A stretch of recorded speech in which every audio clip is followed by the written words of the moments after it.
Assalamualaikum warahmatullahi wabarakatuh. Kita kali ini akan masuk ke materi kecerdasan buatan untuk pertemuan kedua atau minggu kedua. Di sini kita akan membahas tentang teknik, model, dan kriteria sukses, kemudian potensi manusia dalam pemrograman artificial intelligence.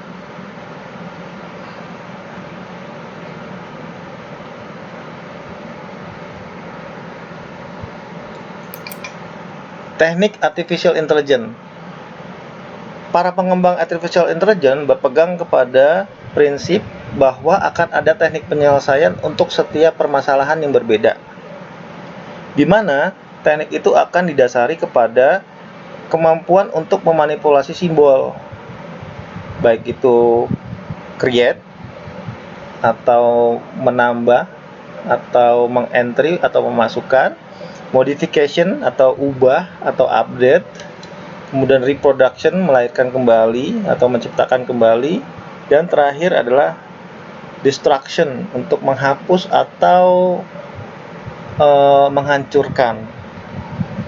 Hal lain yang harus dipahami adalah bahwa kecerdasan memerlukan pengetahuan, di mana pengetahuan memiliki karakteristik antara lain: pertama, sangat luas; kedua, sulit didefinisikan dengan tepat; kemudian ketiga, selalu berubah; kemudian keempat, dapat memiliki arti berbeda tergantung kapan digunakan.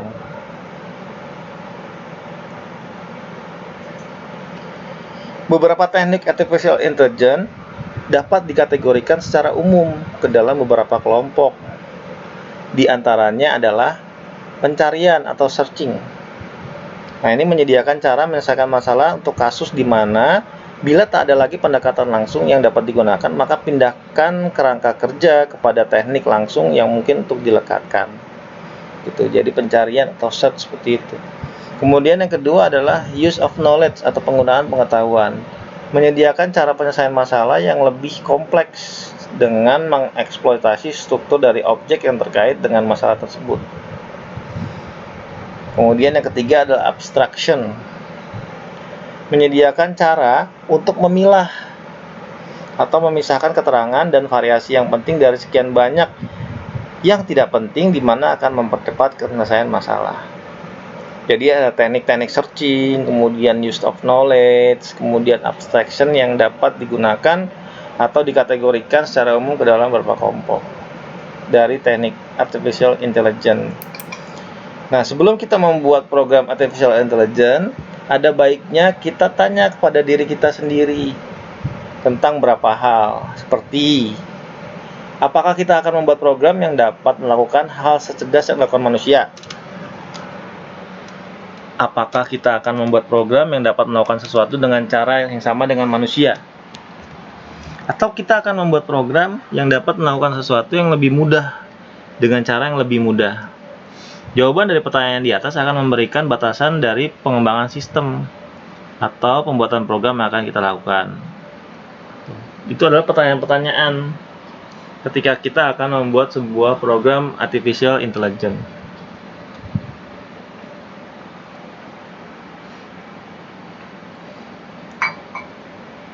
Kita sebagai manusia bisa saja membuat sistem atau program yang kepintarannya itu melebihi kecerdasan manusia. Ya, kalau kita bisa tanamkan kecerdasan-kecerdasan milik kita pribadi, misalkan kecerdasan milik seorang ahli di bidang fisika, ahli di bidang ekonomi, ahli di bidang sosial, ahli di bidang politik, kita kumpulkan jadi satu, kemudian kita tanamkan ke dalam sebuah mesin yang kita buat, ya maka dia bisa berpikir seperti layaknya 7 orang ahli atau lebih berpikir gitu. Nah, usaha untuk membuat program yang menyajikan cara manusia menyelesaikan masalah dapat dibagi menjadi 2 kelas, yaitu yang pertama adalah mencoba menyelesaikan masalah dengan cara yang tidak persis benar.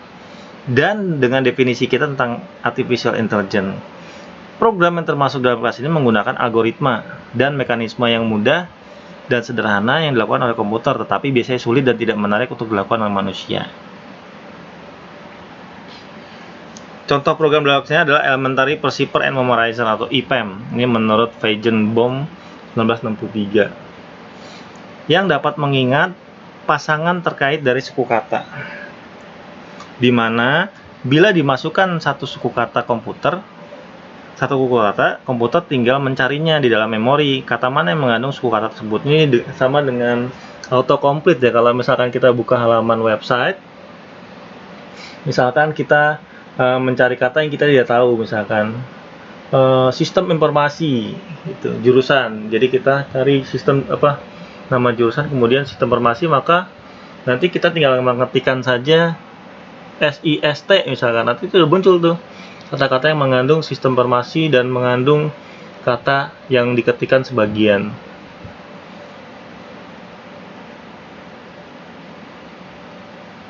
Nah, kemudian yang pertama kali temukan itulah jawabannya. Bagi manusia tidak semudah itu, karena manusia selalu berpikir tentang arti dan kata yang dimaksud sesuai dengan konteks. Sehingga masalah seperti ini tidak menarik bagi manusia dan jarang dilakukan. Namun hal semacam ini sering dilakukan untuk psikotes untuk mengetahui kemampuan mengingat seseorang gitu. Jadi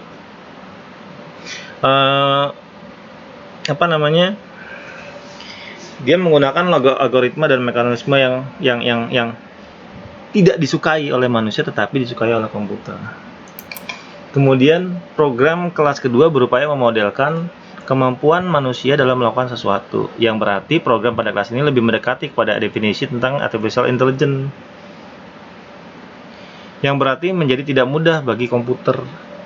Berapa alasan dibuatnya model seperti ini adalah antara lain untuk membuktikan teori psikologi tentang kemampuan manusia. Contohnya adalah program Perry yang ditulis oleh Colby 1975. Yang mengeksploitasi perilaku paranoid manusia berdasarkan percakapan yang dilakukan. Sehingga dengan menganalisa hasil percakapan, seorang psikolog dapat menyimpulkan apakah seseorang termasuk paranoid atau tidak. Nah, paranoid itu berarti dia gila karena ketakutan yang berlebihan.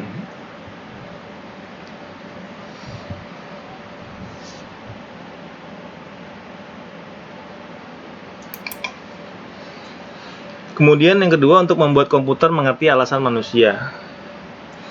Contohnya, beberapa komputer dapat membaca atau mengerti berita di koran dan menjawab pertanyaan seperti mengapa buruh mogok kerja. Program semacam ini harus dapat mensimulasi proses pengambilan alasan yang dilakukan oleh manusia. 3. Untuk membuat manusia mengerti alasan komputer.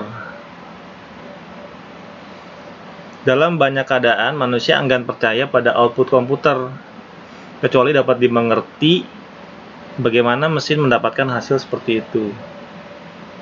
Jika proses pengambilan alasan digunakan komputer sesuai dengan cara manusia, maka akan lebih mudah untuk mendapatkan penjelasan yang dapat diterima. Untuk mengeksplorasi pengetahuan apa yang dapat kita kumpulkan dari manusia, selama disepakati bahwa manusia memiliki kemampuan terbaik dalam menyelesaikan masalah, hal ini membuat banyak keinginan untuk melihat manusia sebagai petunjuk untuk menemukan cara untuk menyelesaikan masalah atau memproses pekerjaan. Hal ini juga akan memotivasi para pengembang AI atau artificial intelligence untuk terus memproduksi mesin yang bertingkah laku cerdas dengan meniru manusia.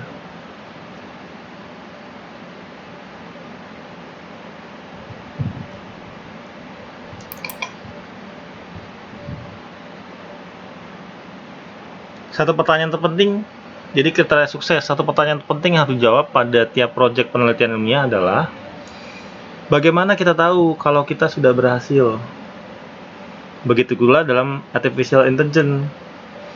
Bagaimana kita tahu mesin yang kita buat itu cerdas?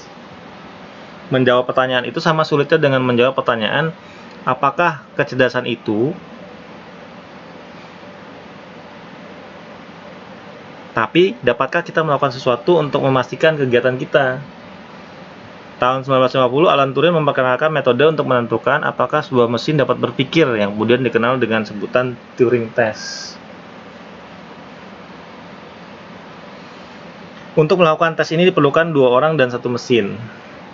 1 orang bertindak sebagai penanya yang berada di tempat terpisah dengan orang kedua dan mesin. Penanya dapat bertanya kepada penanya dapat bertanya kepada orang kedua dan mesin dengan mengetikkan pertanyaannya dan menerima jawaban dalam bentuk ketikan juga.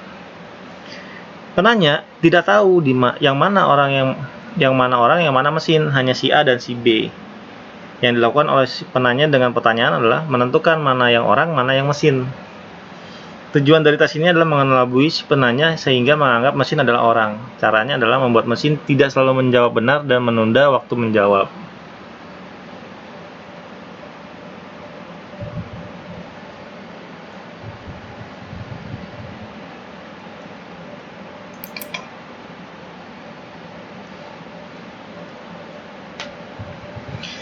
Jika sang penanya akhirnya menyatakan mesin sebagai orang, maka dapat dikatakan mesin berhasil melewati tes dan dapat dinyatakan bahwa mesin dapat berpikir.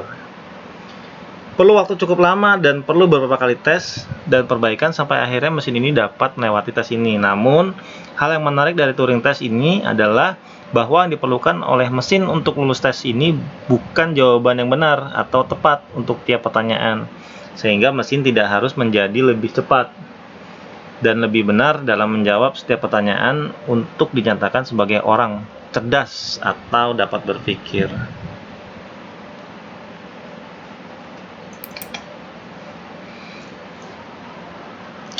Nah, berikutnya adalah potensi manusia. Potensi kecerdasan. Yang pertama adalah potensi kecerdasan.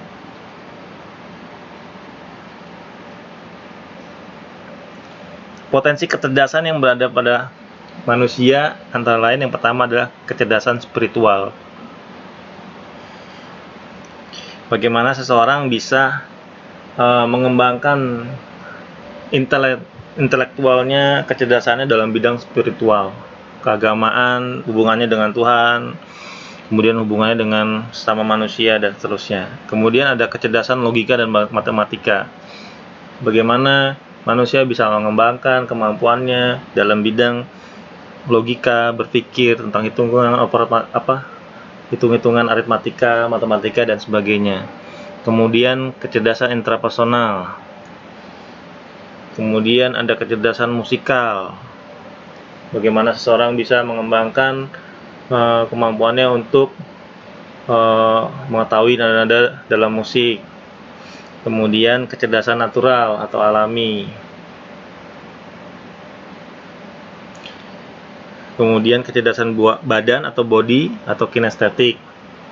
Kemudian kecerdasan interpersonal, kecerdasan linguistik atau auditorial, kemudian kecerdasan spasial atau visual. Nah, kemudian ada potensi diri. Ini terdiri dari 4 elemen, yaitu menerima diri, kemudian merumuskan cita-cita, berinteraksi dengan lingkungan, kemudian mencari dan menciptakan pengalaman baru. Tuh, jika dilihat dari gambar sini,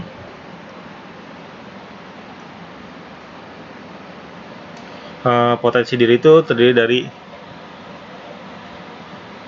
masa kini, kemudian lingkungan, masa lalu, paradigma, dan harapan.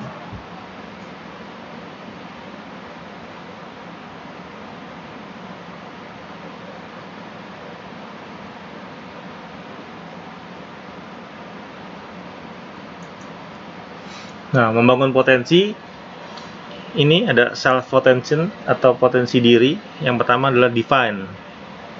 Ini temukanlah potensi diri. Kita tuh